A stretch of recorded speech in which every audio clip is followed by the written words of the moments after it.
আসসালামু আলাইকুম ওরহমতুল্লাহ। মোৰ মৰমৰ দৰ্শক বন্ধুসকল, আজি আপোনালোকৰ মাজত এটা হাদিছ, বুখাৰী শৰীফৰ এটা হাদিছ লৈ আহিছোঁ।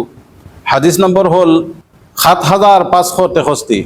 হুজুৰ পাক সাল্লাল্লাহু আলাইহি ওয়াসাল্লামে ইৰশাদ কৰিছে, দুটা বাক্য, দুটা কলিমা এনেকুৱা যিটো আল্লাহ তবাৰক ও তাআলাৰ ওচৰত বহুত পছন্দনীয় আৰু জবানত বহুত হালকা হয়, পঢ়োতে বহুত পাতল হয় আৰু কিয়ামতৰ দিনাখন আমলৰ পাল্লাত বহুত ভাৰী হয়।